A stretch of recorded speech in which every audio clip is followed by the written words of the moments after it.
शिवरात्रि वो चाहता हो कि ऐसा ही विहंगम पूजन मैं भी करूं, तो उसे क्या करना चाहिए? हमारा मानना ये है कि जब भारतवर्ष में, जब हमारे धर्म में गणेशोत्सव मनाया जा सकता, जब कृष्ण जन्मोत्सव मनाया जा सकता, जब राम जन्मोत्सव मनाया जा सकता, तो फिर शिवोत्सव भी किया जा सकता है। अगर कोई शिव भक्त चाहे तो कर सकता है, असंभव कुछ नहीं है। केवल महादेव का आदेश, आज्ञा होनी चाहिए। और भक्ति महादेव की वही कर सकता है जिसको महादेव आज्ञा दे। महादेव स्वयं चुनते हैं अपने भक्त को भी। तो शगुन जी, जो आपकी प्रक्रिया होती है पूजन की, वो बहुत ही वृहद होती है और देखने में अलग ही आनंद की अनुभूति होती है उसे देखने के बाद। उसके बारे में बताएं, अगर कोई उस तरीके से पूजन करना चाहता हो, ये जितने नियम आपने हमें बताए हैं उन नियमों का पालन करते हुए, और इस शिवरात्रि वो चाहता हो कि ऐसा ही विहंगम पूजन मैं भी करूं, तो उसे क्या करना चाहिए? देखिए, आपने बड़ा अच्छा प्रश्न पूछा।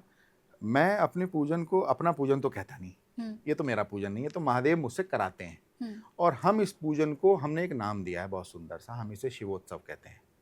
हमारा मानना ये है कि जब भारतवर्ष में, जब हमारे धर्म में गणेशोत्सव मनाया जा सकता, जब कृष्ण जन्मोत्सव मनाया जा सकता, जब राम जन्मोत्सव मनाया जा सकता, तो फिर शिवोत्सव भी किया जा सकता है। तो हम ऐसे ही कोई भी छोटा सा मंदिर चुन लेते, हफ्ते में 2 दिन हमारे संकल्पित हैं। हमने कहा ना, हम संकल्प से सिद्धि तक हैं, सिद्धि की ओर हैं। तो हमारा शुक्रवार सोमवार का संकल्प है। अभी तो मलमास की वजह से पूजन हमारे बंद हैं, और मलमास अब शिवरात्रि से फिर से पूजन प्रारंभ हो जाएंगे। तो हम किसी भी ऐसे ही मंदिर में जाते, गांव देहात के छोटे मंदिर में। ये पूजन तो लंबा है, अगर कोई शिव भक्त चाहे तो कर सकता है, असंभव कुछ नहीं है। केवल महादेव का आदेश, आज्ञा होनी चाहिए। हम पहले पूजन में सबसे पहले सुबह उठकर हम तैयार होते, मस्तक पर चंदन लगाते, उसके बाद हम मंडी जाते हैं, मंडी से फूल खरीदते हैं।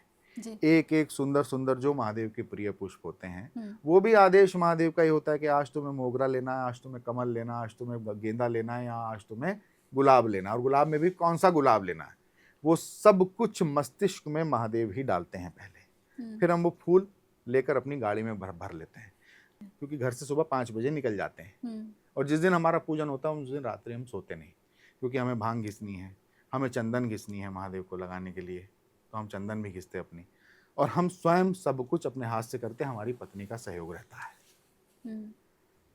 फिर जब हम सुबह मंदिर में पहुंचते हैं, सर्वप्रथम हम महादेव के पूजन का संकल्प लेते हैं। हमारे साथ ब्राह्मण होते हैं, हम नमक चमक से महादेव का रुद्राभिषेक करते हैं। अब नमक चमक को भी लोग समझते हैं कि नमक डाल रहे हैं क्या महादेव के ऊपर। रुद्रकाष्टकाध्याय के 5म और 8म अध्याय को नमक और चमक कहते हैं, नमकम एवं चमकम अध्याय। अच्छा। ये 11 बार ब्राह्मण को पढ़ने होते हैं, या तो 11 ब्राह्मण एक बार बैठकर पढ़ दें, या अगर एक ब्राह्मण है तो इसको 11 बार पढ़ेगा, तब इसका फल है। तो हमारे पास कभी 2 ब्राह्मण होते हैं, कभी 4 ब्राह्मण होते हैं, तो वो उसको पढ़ते हैं। इसका हम संकल्प लेते हैं। संकल्प लेने के लिए पंडित जी हमसे, जो हमारे साथ वेद पाठी ब्राह्मण होते हैं, वो संकल्प दिलाते हैं, साथ में हाथ में अखंड अक्षत देते हैं, पुष्प देते हैं, फिर हम कुछ थोड़ी सी दक्षिणा उसमें रखते हैं, जल देते हैं, हमको संकल्प करा देते हैं पूजन का। संकल्प के बाद हम महादेव से पूजन की आज्ञा लेते हैं। अब आज्ञा कैसे लेते हैं? महादेव को नटराज स्तुति सुनाते हैं। आज्ञा इसलिए लेते हैं क्योंकि हमारा पूजन का क्रम ये नहीं कि हमने गए और तुरंत महादेव के ऊपर एक लोटा जल डाल दिया। हम, मेरे महादेव साधना में हैं, मैया पार्वती के साथ बैठे हैं, कुछ वार्ता कर रहे हैं, उन्हें कैसे डिस्टर्ब कर दूं? तो मैं पहले उनसे आज्ञा लेता हूं कि मेरे महादेव, मैं आपका पूजन प्रारंभ करने जा रहा हूं।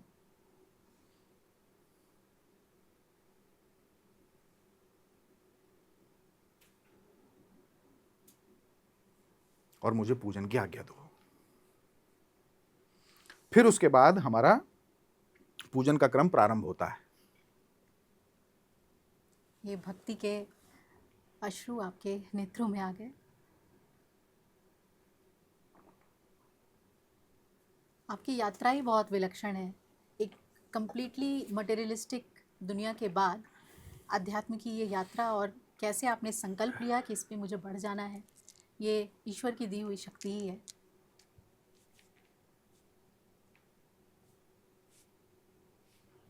हे राम,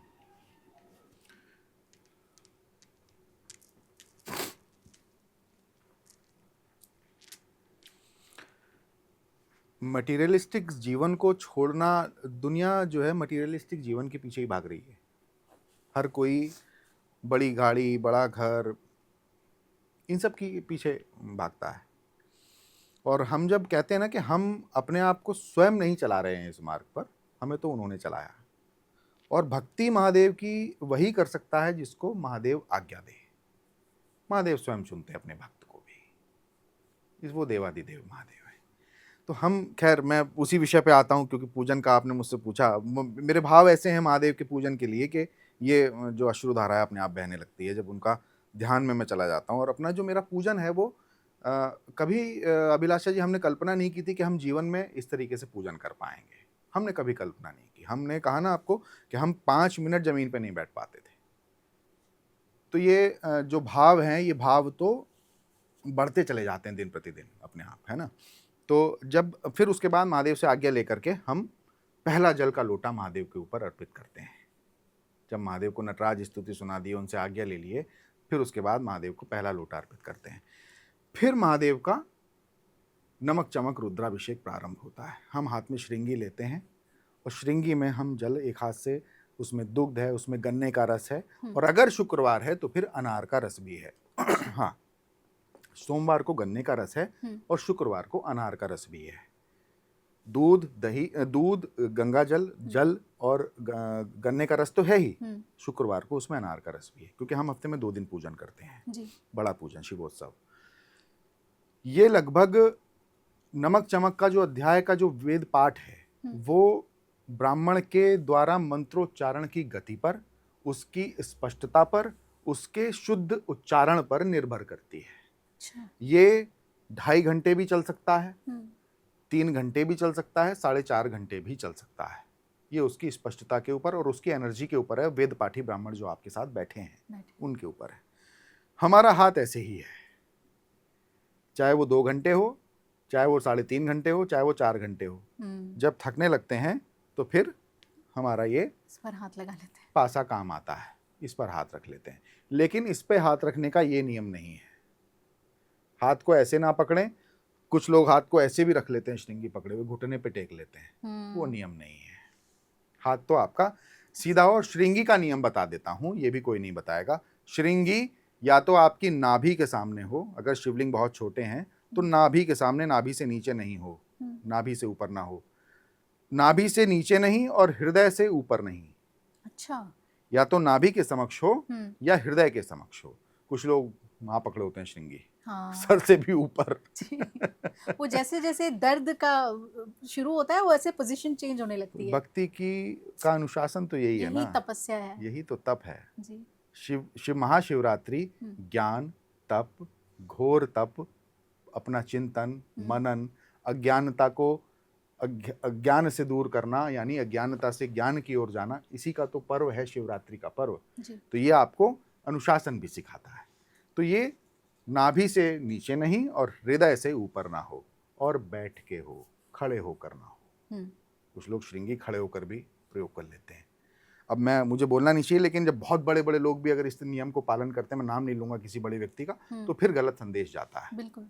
तो बहुत सारे बड़े बड़े लोगों के भी ऐसे में विजुअल्स देखता हूँ, जल्दबाजी में, क्योंकि बहुत बड़े राजनेता हैं, समय नहीं है, तो खड़े होकर महादेव का श्रृंगी से अभिषेक कर दिया। नहीं, उसका नियम है बैठकर। अगर शिवलिंग महाकालेश्वर स्वरूप में है, आपसे ऊपर हैं, बैठकर आपसे ऊपर हैं, उस समय आप खड़े होकर करें। अन्यथा अगर शिवलिंग आपसे नीचे हैं तो फिर तो आपको बैठकर ही अभिषेक करना है।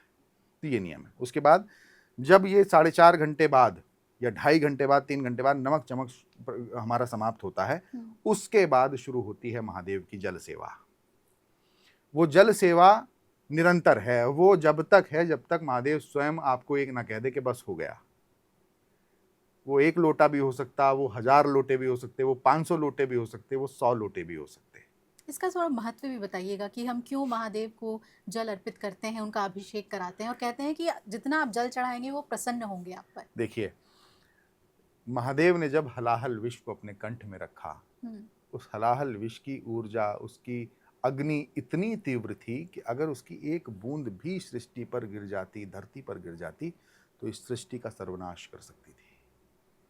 महादेव ने उस घनघोर हलाहल विष को अपने कंठ में रखा है। उसकी अग्नि को शांत करने के लिए महादेव के ऊपर जल की धारा को अविरल धारा को प्रवाहित किया जाता है ताकि महादेव के कंठ को शीतलता प्रदान हो।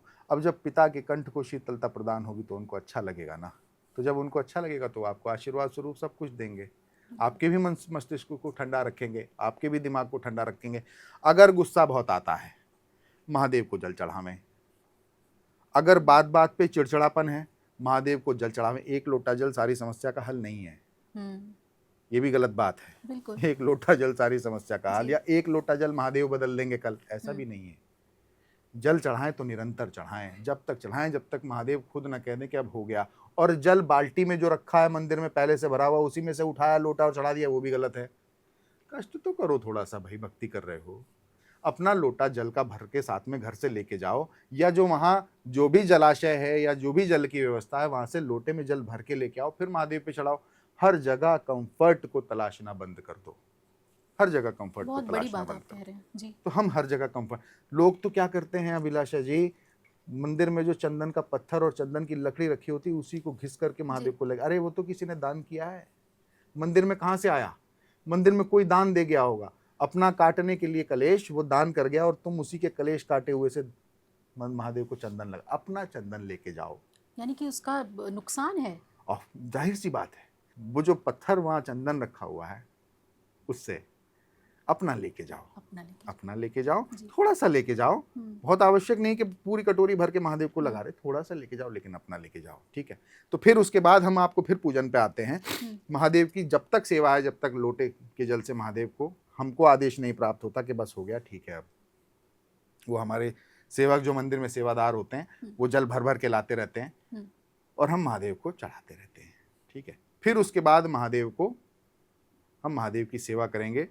दही, सबसे सर्वप्रथम दुग्ध, फिर उसके बाद में दही, फिर उसके बाद में शहद, फिर उसके बाद में शक्कर, फिर उसके बाद में घी, सारा कुछ महादेव के ऊपर हम जितना हमारे पास हो सकता है संभवतः 1 किलो 2 किलो 5 किलो 10 किलो जितना हमारे पास उस समय उपलब्ध होता है वो सब हम महादेव को अर्पित करते हैं। और फिर उसका लेपन महादेव को करते हैं, खूब लगाते हैं महादेव को, अपनी स्मृतियों में लेकर आते कि महादेव साक्षात बैठे हैं, मैं उनके मस्तक की सेवा कर रहा हूँ, मैं उनके उदर की सेवा कर रहा हूँ, मैं उनके भुजाओं की सेवा कर रहा हूँ, उनके चरणों की सेवा कर रहा हूँ।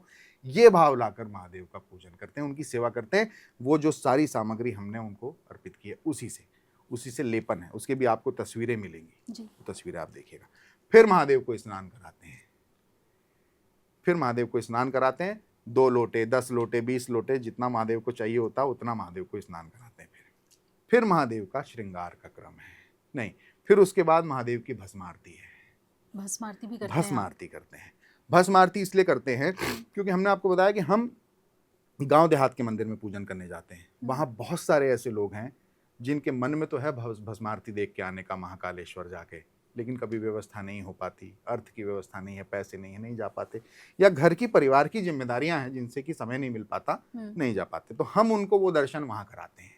क्या बात है। काशी भस्म की पोटली 5 किलो 10 किलो जो महादेव की उस दिन इच्छा होती है वो लेके जाते हैं, महादेव की भस्म आरती करते हैं। वहाँ डमरू का नाद हो रहा होता है, वहाँ भस्म उड़ रही होती है, वहाँ ऐसा लगता है कि जैसे मसाने में होली खेली जा रही होती है। आपने भंग से भी श्रृंगार किया है? अब मैं श्रृंगार पे आ रहा हूँ। जी जी जी। भस्म आरती के बाद फिर से महादेव का पूरा स्नान है, क्योंकि मंदिर में सारी भस्म वो इकट्ठी हो जाती है, तो उसकी सफाई है। उसकी सफाई में आधे घंटे पौने घंटे लगते हैं। बहुत जो महादेव को भस्म अर्पित हुई है वो भस्म सारी हम इकट्ठी कर लेते हैं, वो इकट्ठी करके हम भक्तों को दे देते हैं।